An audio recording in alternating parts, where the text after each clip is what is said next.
بسم الله الرحمن الرحيم. الحمد لله وكفى وسلام على عباده الذين اصطفى. أما بعد فأعوذ بالله من الشيطان الرجيم. بسم الله الرحمن الرحيم.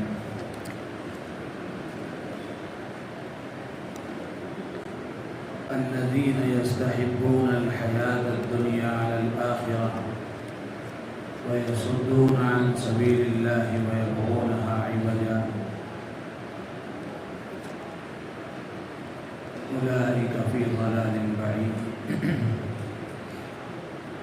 صدق الله العظيم. محترم بزرگ عزیز دوستو، یہ سورہ ابراہیم کی ایک آیت آپ حضرات کے سامنے پڑھی گئی ہے۔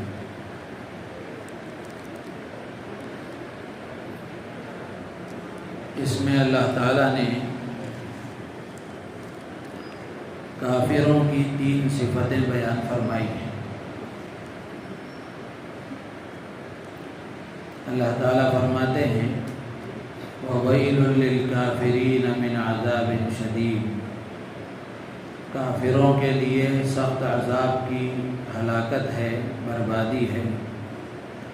الذین یستحبون الحیاۃ الدنیا علی الآخرہ، جو دنیا کی زندگی کو آخرت کے مقابلے میں پسند کرتے ہیں۔ ویصدون عن سبیل اللہ، اور اللہ کے راستے سے روکتے ہیں۔ ویبغونہا عوجا، اور اس میں کجی اور ٹیڑھا پن تلاش کرتے ہیں۔ اولئک فی ضلال بعید، یہ لوگ بڑی دور کی گمراہی میں ہیں۔ سورہ ابراہیم بھی بڑی عظیم سورت ہے۔ اس میں اللہ تعالیٰ نے حضرت ابراہیم علیہ السلام کا واقعہ ذکر فرمایا ہے۔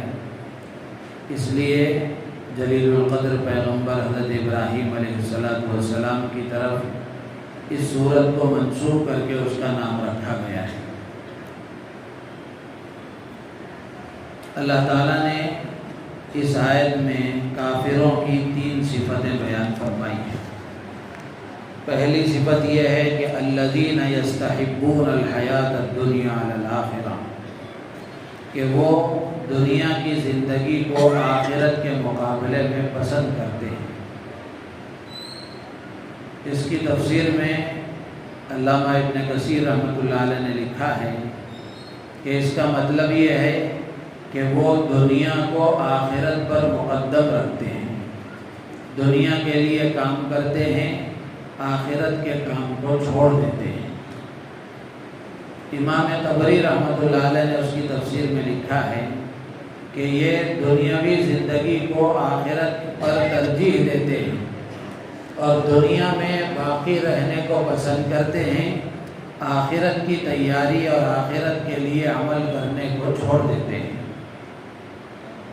امام قرطبی رحمۃ اللہ علیہ نے لکھا ہے کہ اس کا مطلب یہ ہے کہ یہ اپنی خواہشات کے مطابق زندگی گزارتے ہیں۔ اسی طرح ایک اور تفسیر میں، تفسیر سعدی میں لکھا ہے کہ اس کا مطلب یہ ہے کہ یہ لوگ دنیا کو مقصد بنا کر زندگی گزارتے ہیں، آخرت ان کے پیش نظر نہیں ہوتی اور آخرت ان کے سامنے نہیں ہوتی، آخرت کے لیے کوئی کام نہیں کرتے، آخرت کی تیاری کی فکر انہیں نہیں ہوتی، آخرت کا استحضار انہیں نہیں ہوتا، بلکہ جو کچھ ہے وہ سب دنیا کو سمجھ کر زندگی گزارتے ہیں، دنیا ہی کو اپنا مقصد اصلی سمجھ کر سب کچھ دنیا کے لیے اپنی طاقت، اپنی دولت اور اپنا جو کچھ اللہ نے دیا ہے صلاحیت وغیرہ سب دنیا کے لیے لگا دیتے ہیں۔ اللہ کے نبی علیہ السلام نے ایسے بندوں کے لیے حدیث میں فرمایا کہ تعیس عبد الدینار وعبد الدرہم، کہ درہم و دینار والا بندہ، درہم و دینار کا بندہ اور عیش و آرام اور اچھے کپڑوں کا بندہ ہلاک و برباد ہو جائے۔ اسی طرح ایک اور روایت میں اللہ کے نبی علیہ السلام نے فرمایا کہ جو آدمی دنیا کو مقصد بنا کر زندگی گزارتا ہے، اللہ تبارک و تعالی فخر و فاقے کو اس کی آنکھوں کے سامنے کر دیتے ہیں۔ ہمیشہ اسے دنیا کی فکر رہتی ہے، جتنا بھی اس کے پاس آ جائے، جتنی راحتوں کا انتظام بھی ہو جائے، وہ اس کو کم ہی نظر آتی ہیں، اور مزید حاصل کرنے کی چکر میں وہ ہمیشہ پریشان رہتا ہے۔ تو اللہ کے نبی فرماتے ہیں کہ جس کا مقصد دنیا ہو جاتا ہے، جو دنیا کو مقصد بنا کر زندگی گزارتا ہے، اللہ تعالیٰ فقر و فاقے کو اس کی آنکھوں کے سامنے کر دیتے ہیں اور اس کے کاموں کو بکھیر دیتے ہیں۔ اس کے مقابلے میں جو آدمی آخرت کو مقصد بنا کر زندگی گزارتا ہے، آخرت کو سامنے رکھ کر زندگی گزارتا ہے، اللہ تعالیٰ اس کے دل میں بے نیازی پیدا فرماتے ہیں اور اس کے کاموں کو اللہ تعالیٰ سمیٹ دیتے ہیں، جمع کر دیتے ہیں۔ ایک وقت میں کئی کام ہو جاتے ہیں، تھوڑے پیسوں سے زیادہ کام بن جاتے ہیں، تو اللہ تعالیٰ آخرت کو بنیاد بنانے کی بنیاد پر اللہ تعالیٰ اس کے کاموں کو آسان کر دیتے ہیں۔ اسی لیے قرآن پاک میں بلکہ احادیث میں بھی اللہ کے نبی علیہ السلام نے اس بات کی وضاحت فرمائی کہ دنیا کی محبت ہی آدمی کے لیے تمام برائیوں کی جڑ ہے۔ اللہ کے نبی نے فرمایا حب الدنیا رأس کل خطیئہ، کہ دنیا کی محبت یہ ہر برائی کی جڑ ہے۔ تو جب آدمی دنیا کو اپنا سب کچھ بنا لیتا ہے اور دنیا کو ہی سب کچھ سمجھ لیتا ہے تو اسی کے لیے اپنا سب کچھ لگاتا ہے۔ تو اسی لیے کہا گیا کہ کونوا من ابناء الآخرہ ولا تکونوا من ابناء الدنیا، تم آخرت والے بنو، دنیا والے نہ بنو، اس لیے کہ آخرت ہمیشہ رہنے والی ہے اور یہ دنیا عارضی اور فانی ختم ہو جانے والی ہے۔ اسی لیے ایک بزرگ نے بڑی اچھی بات کہی کہ ہم دنیا میں اچھی زندگی گزارنے کے لیے نہیں آئے بلکہ اچھی موت مرنے کے لیے آئے ہیں۔ ہم دنیا میں اچھی اور عیش و آرام والی زندگی گزارنے کے لیے نہیں آئے بلکہ ہم دنیا میں اچھی موت مرنے کے لیے آئے ہیں، اور اچھی موت اسی کی آئے گی جو زندگی اچھی گزارے گا، جو زندگی شریعت کے مطابق گزارے گا۔ تو اس لیے دنیا کی جو زندگی ہے یہ عارضی اور وقتی فانی ہے، آدمی کو اس میں اللہ کا حکم پیش نظر رکھ کر زندگی گزارنا چاہیے تاکہ آخرت کی جو ہمیشہ کی زندگی ہے وہ اس کے لیے کارآمد ہو جائے، فائدے کی ہو جائے اور وہاں وہ کامیاب ہو جائے۔ حضرت صحابہ کرام رضوان اللہ تعالی علیہم اجمعین کی زندگیاں ہم دیکھیں گے تو صحابہ سادگی کے ساتھ زندگی گزارتے تھے اور تھوڑے بہت جو اسباب مہیا ہو جاتے تھے اسی پر راضی رہتے تھے، اس لیے کہ ان کے پیش نظر دنیا نہیں ہوتی تھی بلکہ ان کا مقصد آخرت ہوتا تھا۔ صحابہ کہتے تھے انما ہممنا الآخرہ، کہ ہمارا مقصد اصلی آخرت ہے۔ اسی لیے حضرت سلمان فارسی رضی اللہ تعالیٰ عنہ ایک معمولی جھونپڑی میں رہتے تھے۔ کسی نے ان سے پوچھا کہ آپ اتنے معمولی گھر میں رہتے ہیں، اتنی معمولی جھونپڑی میں رہتے ہیں، تو حضرت سلمان فارسی رضی اللہ تعالیٰ عنہ نے فرمایا کہ یہ رہنے کی جگہ نہیں ہے بلکہ یہ عارضی گزرگاہ ہے اور یہ عارضی راستہ ہے جو دائمی اور ہمیشہ کے گھر کی طرف لے جاتا ہے۔ یہاں رہنا ہمیشہ کے لیے نہیں ہے، بس گزارے کے لیے اس میں بھی گزارا ہو جاتا ہے تو گزار لیتے ہیں۔ اسی طرح حضرت عمر فاروق رضی اللہ تعالیٰ عنہ باوجود یہ کہ خلیفۃ المسلمین ہیں، خلیفہ وقت ہیں، لیکن ایک معمولی چٹائی پر سو جاتے تھے اور ان کے کپڑے پر مختلف پیبند لگے رہتے تھے۔ کسی نے پوچھا یا امیر المومنین، حضرت عمر فاروق رضی اللہ تعالیٰ عنہ سے پوچھا کہ اے امیر المومنین، کیا آپ نیا کپڑا نہیں پہنتے ہیں، اچھا کپڑا نہیں پہنتے؟ تو حضرت عمر رضی اللہ تعالیٰ عنہ نے فرمایا کہ حل یغنی عند اللہ، کیا یہ نیا کپڑا مجھے اللہ کے ہاں کوئی فائدہ دے گا؟ کیا یہ نیا کپڑا آخرت میں میرے لیے کچھ کام آئے گا؟ تو اس لیے یہ کافروں کی صفت بتائی گئی کہ کافر دنیا ہی کو اپنا سب کچھ سمجھ لیتا ہے اور دنیا ہی کو پیش نظر رکھ کر زندگی گزارتا ہے، اور جو ایمان والا ہوتا ہے اس کے پیش نظر آخرت ہوتی ہے، اس لیے کہ آخرت ہمیشہ کی ہے اور دنیا وقتی ہے۔ قرآن میں اللہ نے بے شمار جگہ فرمایا وَمَا الْحَيَاةُ الدُّنْيَا فِي الْآخِرَةِ إِلَّا مَتَاعٌ، کہ دنیا کی زندگی آخرت کے مقابلے میں صرف استعمال کی اور کچھ وقت کے لیے فائدہ اٹھانے کی ہے، تو یہاں ہمیشہ آدمی کو رہنا نہیں ہے۔ تو اس لیے اس میں یہ کافروں کی صفت بیان فرما کر اللہ تعالیٰ نے گویا ہم سب کو یہ اشارہ دیا ہے کہ آدمی آخرت کو پیش نظر بنا کر زندگی گزارے، مقصد بنا کر زندگی گزارے، آخرت کو پیش نظر رکھ کر زندگی گزارے، تو پھر آدمی کی زندگی صحیح رخ پر رہتی ہے۔ آج ہماری زندگیاں جو دین سے ہٹی ہوئی ہیں، اللہ کے احکامات سے ہٹی ہوئی ہیں، اور اللہ کے حکم کو چھوڑ کر جو ہم زندگی گزار رہے ہیں، اس کا ایک بنیادی سبب یہی ہے کہ آخرت ہمارے پیش نظر نہیں ہے، آخرت کا استحضار نہیں ہے۔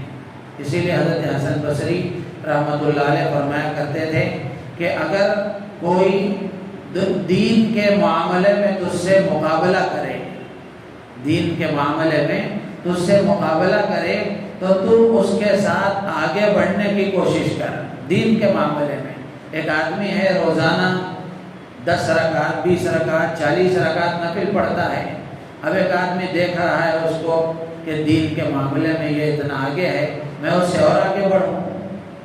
تو آدمی دین کے معاملے میں اگر کسی سے مقابلہ کرتا ہے تو حضرت حسن بصری فرماتے ہیں کہ تو اس میں آگے بڑھنے کی کوشش کر، اور اگر کوئی تجھ سے دنیا کے معاملے میں مقابلہ کرتا ہے تو دنیا کو اسی کے حوالے کر دیں، دنیا کو اسی کے حوالے کر دیں۔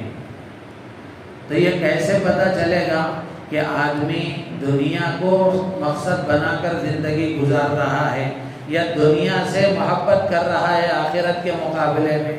اس کی شکلیں کیا ہیں؟ تو حضرات علماء نے لکھا ہے کہ اس کی شکل یہ ہے کہ آدمی عبادت سے غافل ہو کر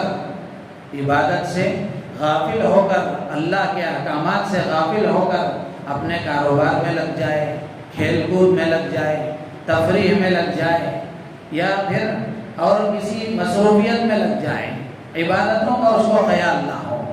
جیسے رمضان کا مبارک مہینہ آیا ہے تو کتنے لوگ آپ کو ایسے ملیں گے، کاروباری تاجر قسم کے لوگ، کہ وہ نہ روزے کا اہتمام کرتے ہیں نہ تراویح کا اہتمام کرتے ہیں۔ ان سے پوچھا جائے تو یہ کہتے ہیں کہ جی سیزن ہے، اگر اس میں کچھ نہیں کما لیں گے تو پھر کب کمائیں گے، اس میں کچھ حاصل نہیں کر لیں گے تو کب حاصل کریں گے۔ تو جس طرح دنیا کے اعتبار سے اس کو آپ سیزن سمجھ رہے ہیں، اسی طرح یہ دینی اعتبار سے بھی تو سیزن ہے۔ تو اس پہلو سے آدمی نظر انداز کر کے صرف دنیا ہی کے لیے آدمی فارغ ہو جائے تو یہ بڑے نقصان کی بات ہے۔ تو اسی طرح کھیل میں آدمی لگ گیا، عمل اس سے ضائع ہو رہا ہے۔ آج کتنے نوجوانوں کو آپ دیکھیں گے کہ فجر کی نماز کے وقت تک بھی پوری رات وہ موبائل میں لگ کر زندگی گزارتے ہیں، پوری رات موبائل میں، اور جب فجر کا وقت ہوتا ہے اس وقت میں ان کی رات شروع ہوتی ہے، اس وقت وہ سونے کے لیے جاتے ہیں۔ یا پھر اسی طریقے سے اور دوسری شکلیں بھی ہو سکتی ہیں کہ آدمی ایسا کوئی کام اور ایسی کوئی مصروفیت جس کی وجہ سے آدمی عبادتوں سے غافل ہو جائے، تو پھر آدمی کو سمجھ لینا چاہیے کہ اس نے آخرت کے مقابلے میں دنیا کو مقصد بنا لیا ہے۔ اسی طرح علماء نے لکھا ہے کہ دنیا کی محبت آخرت پر غالب ہے۔ اس کی ایک شکل یہ ہے کہ آدمی سود کے ذریعے سے مال کمائے، رشوت کے ذریعے سے مال کمائے، دھوکے کے ذریعے سے مال کمائے، اور پھر اس طرح مال حاصل کر کے فخر کرے، غرور کے ساتھ زندگی گزارے اور اپنے آپ کو بڑا چال باز اور ہوشیار سمجھے۔ اگر اس کو آخرت کا خیال ہوتا، مرنے کا خیال ہوتا، اللہ کے سامنے جواب دہی کا احساس ہوتا تو وہ صحیح طریقے سے مال کماتا اور صحیح طریقے سے مال حاصل کرنے کی کوشش کرتا. لیکن آخرت کے مقابلے میں دنیا اس پر غالب ہونے کے نتیجے میں آدمی کا ذہن یہ بنتا ہے کہ مال آنا چاہیے چاہے جیسے آئے. مال آنا چاہیے چاہے جیسے آئے، حلال طریقے سے آئے کہ حرام طریقے سے آئے، بہرحال مال آنا چاہیے. تو یہ علامت ہے آدمی پر دنیا کے غلبے کی اور دنیا کی محبت کے غالب ہونے کی. اور اسی طرح بہت سارے کام آدمی کرتا ہے لیکن اس میں دین کا پہلو اس سے نظر انداز کر دیتا ہے. جیسے مثال کے طور پر بہت سارے سیاستدانوں کو ہم دیکھتے ہیں کہ وہ جہاں جاتے ہیں ویسے بن جاتے ہیں، وہ جہاں جاتے ہیں ویسے بن جاتے ہیں. اور عمومی حالت مسلمانوں کی بھی غیروں کے ساتھ رواداری میں شریعت کے حدود سے بھی آگے بڑھ جاتے ہیں. غیروں کے ساتھ رواداری کے معاملے میں، ان کے ساتھ ہمدردی کے دکھانے کے معاملے میں آدمی مسلمان دین کے حدود سے بھی آگے بڑھ جاتا ہے. جبکہ آدمی کو یہ معلوم رکھنا چاہیے کہ کیا حدود شریعت نے طے کیے ہیں، انہی حدود تک آدمی ان کے ساتھ رواداری کا معاملہ کر سکتا ہے. لیکن دین کے اعتبار سے ان کے دینی رسومات میں، مذہبی معاملات میں مسلمان کسی طرح بھی شریک نہیں ہو سکتا. تو اسی طرح اور بھی بہت ساری شکلیں ہو سکتی ہیں. اتنی بات کافی ہے کہ آدمی کے سمجھ میں آئے کہ دنیا کی محبت اس پر غالب آ گئی ہے، آخرت پیش نظر نہیں ہے. اس کو سمجھنے کے لیے آدمی یہ دیکھ لے کہ میری زندگی کس طرح گزر رہی ہے. اسی لیے بزرگ فرماتے ہیں کہ اگر تو یہ چاہتا ہے کہ اللہ کے ہاں میرا کیا مقام ہے میں معلوم کروں. ہر مسلمان کی تمنا ہوتی ہے، خواہش ہوتی ہے، مسلمان یہ چاہتا ہے کہ اللہ کے ہاں میرا کیا مقام ہے. تو اگر یہ معلوم کرنا چاہتا ہے تو وہ فرماتے ہیں کہ اس کو چاہیے کہ وہ اپنی مصروفیت کو دیکھ لے، اپنی مشغولیت کو دیکھ لے کہ وہ کن کاموں میں لگا ہوا ہے. جن کاموں میں لگا ہوا ہے وہ اللہ کو راضی کرنے والے ہیں تو اس کا مقام اللہ کے ہاں اللہ کے محبوب بندے کا ہے. اور اگر اس کی 24 گھنٹے کی زندگی کا ایک بڑا حصہ اللہ کی نافرمانی میں، اللہ کو ناراض کرنے میں، عبادتوں کو چھوڑنے میں اگر لگا ہوا ہے تو پھر خود آدمی کو فیصلہ کر لینا چاہیے کہ اللہ کے ہاں اس کا کیا مقام ہے. تو یہ پہلی صفت ہے. دوسری صفت اللہ تعالیٰ فرماتے ہیں وَيَصُدُّونَ عَن سَبِيلِ اللَّهِ، یہ خود بھی اللہ کے دین سے دور ہیں، خود بھی اللہ کے احکامات سے دور ہیں اور اپنی غلطیوں کو چھپانے کے لیے یہ دوسروں کو بھی اللہ کے دین سے روکتے ہیں، دوسروں کو بھی اللہ کے دین سے روکتے ہیں. اور اسی طرح وَيَبْغُونَهَا عِوَجًا، تیسری صفت یہ ہے کہ وہ دین میں کمیاں تلاش کرتے ہیں، کوتاہیاں تلاش کرتے ہیں. وہ شریعت کا مطالعہ کرتے ہیں، تحقیق کرتے ہیں، لیکن مقصد یہ ہوتا ہے کہ کوئی ایسا اعتراض ملے جس کی وجہ سے ہم دین پر اعتراض کریں، اللہ کی شریعت پر اعتراض کریں. اللہ فرماتے ہیں اولئک فی ضلال بعید، یہ لوگ بہت دور کی گمراہی میں ہیں. اللہ تعالیٰ سے دعا ہے اللہ تعالیٰ ہم سب کو ان باتوں پر عمل کی توفیق عطا فرمائے اور ان غلط اوصاف سے اللہ تعالیٰ ہماری اور پوری امت مسلمہ کی حفاظت فرمائے. سبحان اللہ وبحمدہ، سبحانک اللہم وبحمدک، اشہد ان لا الہ الا انت